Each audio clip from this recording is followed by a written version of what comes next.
Item ಯಾವುದೇ ಇರಲಿ try ಮಾಡಿ ಆಚಿ ಚಿಕನ್ ಮಸಾಲಾ. ಯುದ್ಧ ನಿಲ್ತಾ ಇಲ್ಲ, ಜೊತೆಗೆ ಒಂದರೆ ಯುದ್ಧದ ಕಾರ್ಮೋಡ ಕರಗ್ತಾ ಇಲ್ಲ. ಎಕ್ಸಾನ್, ಚೆವ್ರಾನ್, ಕೊನೋಕೋಫಿಲಿಪ್ಸ್ ಕಂಪನಿಗಳು ಎಚ್ಚರಿಕೆ ಕೊಟ್ಟಿವೆ. ನೋಡಿ, ಇದೇ ರೀತಿ ಹೊರ್ಮುಜ್ ಜಲಸಂಧಿ ಬಂದಾಯಿತು ಅಂತಂದ್ರೆ ನಾಳೆ ಜಾಗತಿಕ ಇಂಧನದ ಬಿಕ್ಕಟ್ಟು ಸೃಷ್ಟಿಯಾಗುತ್ತೆ, ಅದಕ್ಕೆ ನೀವೇ ಜವಾಬ್ದಾರರು ಅಂತ ದೊಡ್ಡ ಕಂಪನಿಗಳು ಟ್ರಂಪಿಗೆ ನೇರವಾದಂಥ ಎಚ್ಚರಿಕೆ ಸಂದೇಶ ರವಾನೆ ಆಗಿದೆ. ಎಕ್ಸಾನ್, ಚೆವ್ರಾನ್, ಕೊನೋಕೋಫಿಲಿಪ್ಸ್ ಕಂಪನಿಗಳು ತುಂಬ ಸ್ಪಷ್ಟವಾದಂಥ ಸಂದೇಶ ರವಾನಿಸಿವೆ. ನೋಡಿ, ನೀವೇ ಜವಾಬ್ದಾರಿ ಅಂತ. ಇದು ನಮಗಷ್ಟೇ ನಷ್ಟ, ಬೇರೆಯವ್ರಿಗೆ ನಷ್ಟ ಅಂತಲ್ಲ, ಅಮೆರಿಕಕ್ಕೂ ಕೂಡ ನಷ್ಟ ಅಂತ ಹೇಳಿದ್ದಾರೆ ಜಾಗತಿಕ ದೈತ್ಯ ಕಂಪನಿಗಳು. ಈಗ ಇವರಿಗೆ ಒತ್ತಡ ಜಾಸ್ತಿ ಆಗಬಹುದು. ಹೀಗಾಗೇ ಟ್ರಂಪ್ ಏನಂದರೆ, ಬನ್ನಿ ಅಂತಾರಾಷ್ಟ್ರೀಯ ಮಿಲಿಟರಿ ಒಪ್ಪಂದ ಮಾಡ್ಕೊಂಡ್ಬಿಡೋಣ ನಾವು ಅಂತ ಕರೆ ಕೊಟ್ಟಿರೋದು.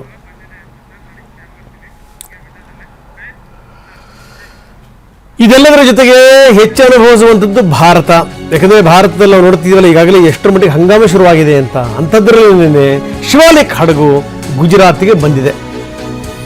ಗ್ಯಾಸ್ ಹೊತ್ತಂಥ ಹಡಗಿದು ಗುಜರಾತ್ನ ಬಂದರಿಗೆ ಬಂದು ನಿಂತಿದೆ. 40,000 ಮೆಟ್ರಿಕ್ ಟನ್ ಗ್ಯಾಸ್ ಇದೆ ಇದರಲ್ಲಿ, 40,000 metric ton.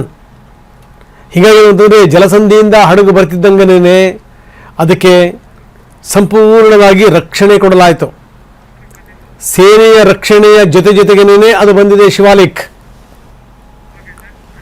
40,000 metric ton gas ಇರುವಂಥ ಶಿವಾಲಿಕ್ ಹಡಗು ನಾವು ಅದನ್ನು ನೋಡ್ತಾ ಇದ್ದೀವಿ. ಬನ್ನಿ, ನಮ್ಮ ಪ್ರತಿನಿಧಿ ಹರೀಶ್ ನಮ್ಮ ಜೊತೆಗೆ ಸಂಪರ್ಕದಲ್ಲಿದ್ದಾರೆ. ಹರೀಶ್, ಒಂದು ಕಡೆಗೆ ಏನು ಅಂದರೆ ಅಮೆರಿಕದ ಬೆಂಬಲವನ್ನು ಕೇಳ್ತಿರುವಂಥ ಟ್ರಂಪ್, ಚೀನಾದ ಬೆಂಬಲವನ್ನು ಕೇಳ್ತಿರುವಂಥ ಟ್ರಂಪ್ ಈಗ ಗೊತ್ತಾಗಿದೆ. ನೋಡಿ, ಮೊನ್ನೆ ಇಂಗ್ಲೆಂಡಿನ ಅಧ್ಯಕ್ಷರು ಕೂಡ ಪ್ರಧಾನಿಗೆ ಬಾಯಿಗೆ ಬಂದಂಗೆ ಬೈದಿದ್ರು. ನಿಮ್ದೆಲ್ಲ ಯುದ್ಧ ಮುಗಿದ ಬರ್ತೀರಾ, ನಿಮ್ದು ಏನು ಅಂದರೆ ಎಷ್ಟರ ಮಟ್ಟಿಗೆ ಒತ್ತಡ ಹಾಕುತ್ತೆ ಅಮೆರಿಕ ಅಂತಂದರೆ ಉಸಿರಾಡೋಕ್ಕೂ ಅವಕಾಶ ಇರಬಾರ್ದು, ಅಷ್ಟರ ಮಟ್ಟಿಗೆ ಒತ್ತಡ ಹಾಕೋದ್ರಲ್ಲಿ ನಿಸ್ಸೀಮ ಅಮೆರಿಕ. ಈಗ ಬೇರೆ ಮಾರ್ಗ ಇಲ್ಲ, ಯಾಕಂದರೆ ದೊಡ್ಡ ಕಂಪನಿಗಳು, ಖ್ಯಾತನಾಮ ಕಂಪನಿಗಳು ಈಗ ಪ್ರೆಷರ್ ಹಾಕಿವೆ. ನೋಡಿ, ಬರೀ ಈ ಸಮಸ್ಯೆ ಅನ್ನುವಂಥದ್ದು ಬೇರೆ ಬೇರೆ ರಾಷ್ಟ್ರಗಳಿಗೆಲ್ಲ, ಅಮೆರಿಕಕ್ಕೂ ಕೂಡ ಅದರ ನೇರವಾದಂಥ ಪರಿಣಾಮ ಆಗುತ್ತೆ. ನೀವು ಕೂಡ ಅದರ ಪರಿಣಾಮವನ್ನು ಎದುರಿಸಬೇಕಾಗತ್ತೆ, ತಕ್ಷಣ ಬಗೆಹರಿಸಿ ಅನ್ನುವಂಥ ಸ್ಪಷ್ಟವಾದಂಥ ಸಂದೇಶ. ಹೀಗಾಗೇ ಟ್ರಂಪ್ ಹೆಚ್ಚೆಚ್ಚು ಆಕ್ಟಿವ್ ಆಗಿದ್ದಾರೆ. ಇದೆಲ್ಲದರ ನಡುವೆ ಶಿವಾಲಿಕ್ ಹಡಗು ಭಾರತಕ್ಕೆ ಬಂದಿರುವಂಥದ್ದು ಗ್ಯಾಸನ್ನು ತುಂಬಿಕೊಂಡು. ಏನಂತೀರಿ ರಂಗನಾಥ್? ಹರ್ಮುಜ್ ಜಲಸಂಧಿ ಈಗ ಸಂಪೂರ್ಣವಾಗಿ ಬಂದಾಗಿದೆ. ಕೆಲವು ಹಡಗುಗಳಿಗೆ ಮಾತ್ರ ಅವಕಾಶ ಸಿಗ್ತಿದೆ. ಅಂದ್ರೆ ಭಾರತ ಇರಾನ್ನ ರಾಯಭಾರಿಗಳ ಜೊತೆ ಮಾತನಾಡಿ, ಅಲ್ಲಿನ ಪ್ರಧಾನಿಯೊಂದಿಗೆ ಮಾತನಾಡಿದ ಮೇಲೆ ಒಂದೊಂದೇ ಹಡಗುಗಳಿಗೆ ಭಾರತಕ್ಕೆ ಬರಲಿಕ್ಕೆ ಅವಕಾಶವನ್ನ ಕೊಡ್ತಾ ಇರುವಂತಹದ್ದು. ಭಾರತದ ಏನು ಫ್ಲಾಗ್ ಇರ್ತಕ್ಕಂಥ ಹಡಗುಗಳಿಗೆ ಬರಲಿಕ್ಕೆ ಅವಕಾಶ ಸಿಗ್ತಾ ಇರುವಂತಹದ್ದು. ಇನ್ನು ಅಮೆರಿಕ ಮತ್ತು ಅಮೆರಿಕದ ಮಿತ್ರ ರಾಷ್ಟ್ರಗಳು ಮತ್ತೆ ಅಮೆರಿಕಕ್ಕೆ ಸಪೋರ್ಟ್ ಮಾಡುವಂತಹ ಯಾವುದೇ ರಾಷ್ಟ್ರಗಳ ಹಡಗುಗಳಿಗೆ ಹರ್ಮುಜ್ ಜಲಸಂಧಿಯ ಮೂಲಕ ಪ್ರವೇಶಕ್ಕೆ ಇರಾನ್ ಅವಕಾಶವನ್ನೇ ಕೊಡ್ತಿಲ್ಲ. ಹರ್ಮುಜ್ ಜಲಸಂಧಿ ಅಂತ ಬಂದಂತಹ ಹಡಗುಗಳ ಮೇಲೆ ಕ್ಷಿಪಣಿಗಳನ್ನ ದಾಳಿ ಮಾಡಿ ಉಡಿಸ್ ಮಾಡುವಂತ ಕೆಲಸವನ್ನ ಇರಾನ್ ಮಾಡ್ತಾ ಇದೆ. ಈಗ 1000ಕ್ಕೂ ಹೆಚ್ಚು ಹಡಗುಗಳು ಈಗ ಅಲ್ಲೇ ಸಿಕ್ಕಾಕೊಂಡಿರುವಂತಹದ್ದು. ಅದರಲ್ಲಿ 200ಕ್ಕೂ ಹೆಚ್ಚು ತೈಲ ತುಂಬಿದಂತಹ ಹಡಗುಗಳು ಅಲ್ಲೇ ಸಿಕ್ಕಾಕೊಂಡಿವೆ. ಅವೆಲ್ಲವೂ ಕೂಡ ಹೊರಗಡೆ ಬರಬೇಕು ಅಂತಂದ್ರೆ ಇರಾನ್ ಒಪ್ಪಿಗೆಯನ್ನು ಕೊಡಬೇಕಾಗುತ್ತೆ. ಹರ್ಮುಜ್ ಜಲಸಂಧಿಯಿಂದ ಇರಾನ್ ನಿಯಂತ್ರಣವನ್ನ ಕಸಿಬೇಕಾಗುತ್ತೆ. ಹೀಗಾಗಿ ಅಮೆರಿಕ ಎಷ್ಟೇ ಪ್ರಯತ್ನ ಮಾಡಿದ್ರು ಕೂಡ ಅಮೆರಿಕಕ್ಕೆ ಮತ್ತೆ ಇಸ್ರೇಲ್ಗೆ ಸಾಧ್ಯ ಆಗ್ತಿಲ್ಲ. ಅಂದ್ರೆ ಹರ್ಮುಜ್ ಮೇಲೆ ಹಿಡಿತವನ್ನ ಸಾಧಿಸಲಿಕ್ಕೆ ಸಾಧ್ಯ ಆಗ್ತಿಲ್ಲ.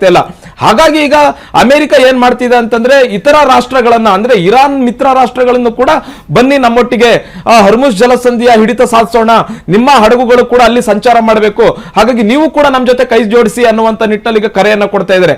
ಯಾರ್ಯಾರಿಗೆ ಕರೆಯನ್ನ ಕೊಡ್ತಾ ಇದ್ದಾರೆ? ದಕ್ಷಿಣ ಕೊರಿಯಾ ಕರೆ ಕೊಡ್ತಾ ಇದ್ದಾರೆ, ಫ್ರಾನ್ಸ್, ಚೀನಾ, ಜಪಾನ್ ಈ ದೇಶಗಳಿಗೆ ಕರೆಯನ್ನ ಕೊಡ್ತಾ ಇರುವಂತದ್ದು. ಬನ್ನಿ ನಮ್ಮ ಜೊತೆ ಸೇರ್ಕೊಳ್ಳಿ, ಒಂದು ಅಂತಾರಾಷ್ಟ್ರೀಯ ಮಿಲಿಟರಿ ಮೈತ್ರಿಯನ್ನ ಮಾಡ್ಕೊಳ್ಳೋಣ, ಹರ್ಮುಜ್ ಜಲಸಂಧಿಯನ್ನ ಕ್ಲಿಯರ್ ಮಾಡೋಣ, ಎಲ್ಲ 1000 ಹಡಗುಗಳು ಕೂಡ ಬರ್ತವೆ. ಇಡೀ ಜಗತ್ತಿಗೆ ತಲೆದೋರಿರುವಂತಹ ಜಾಗತಿಕ ತೈಲ ಅಭಾವ ಸೃಷ್ಟಿಯಾಗಿರೋದ್ರಿಂದ ಇದು ಎಲ್ಲ ನಿವಾರಣೆ ಆಗುತ್ತೆ. ಬನ್ನಿ ನಾವು ಹೊಸ ಮೈತ್ರಿ ಪಡೆಯನ್ನ ಕಟ್ಟಿ ಆ ಒಂದು ಹರ್ಮುಜ್ ಜಲಸಂಧಿಯನ್ನ ನಿಯಂತ್ರಣವನ್ನ ನಮ್ಮಲ್ಲಿ ಇಟ್ಕೊಳ್ಳೋಣ ಅನ್ನುವಂತಹ ಸಂದೇಶವನ್ನ ರವಾನಿಸ್ತಾ ಇದ್ದಾರೆ. ಆದ್ರೆ ಕೆಲವು ರಾಷ್ಟ್ರಗಳು ಇದಕ್ಕೆ ಒಪ್ಪಿಲ್ಲ.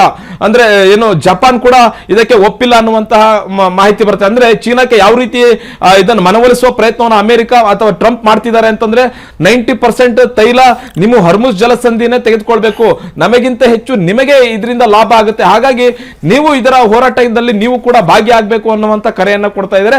ಆದ್ರೆ ಯಾವ ರಾಷ್ಟ್ರಗಳು ಕೂಡ ಅಮೆರಿಕದ ಗುರುತಿಸ್ಕೊಳ್ಳಿಕ್ಕೆ ಮನಸ್ಸನ್ನ ಮಾಡ್ತಾ ಇಲ್ಲ. ಟ್ರಂಪ್ ಒಂದು ರೀತಿಯಾಗಿ ಅಸಹಾಯಕ ಭಾವನೆಯನ್ನ ಜಗತ್ತಿನ ಮುಂದೆ ಪ್ರದರ್ಶನ ಮಾಡ್ತಿದ್ದಾರೇನೋ ಅನ್ನುವಂತ ಸ್ಥಿತಿ ನಿರ್ಮಾಣ ಆಗಿದೆ. ರಂಗನಾಥ್, ಎಸ್, ಧನ್ಯವಾದ ತಮ್ಮೆಲ್ಲ ಮಾಹಿತಿಗೆ. ಯುದ್ಧಗಳು ಅಂದುಕೊಂಡಂಗೆ ಮುಗಿಯುವಂತಹ ಸಾಧ್ಯತೆಗಳು ಇಲ್ವೇ ಇಲ್ಲ ಅಂತ ಗೊತ್ತಾಗ್ಬಿಟ್ಟಿದೆ. ಬೇರೆ ಬೇರೆ ರಾಷ್ಟ್ರಗಳಲ್ಲಿ ಯುದ್ಧಗಳಾಗ್ತಾ ಇವೆಲ್ಲ ನೋಡ್ತಾ ಇದೀವಿ ನಾವು. ಈ ರಷ್ಯಾ ಉಕ್ರೇನ್ ಆಗಿರ್ಬೋದು, ಈ ಕಡೆ ನೋಡಿ ಪಾಕಿಸ್ತಾನ ಮೇಲೆ ಈಗ ಹೆಂಗೆ ಮುಗಿಬಿದ್ದಿದ್ದಾರೆ ಅಫ್ಘಾನಿಸ್ತಾನದವರು.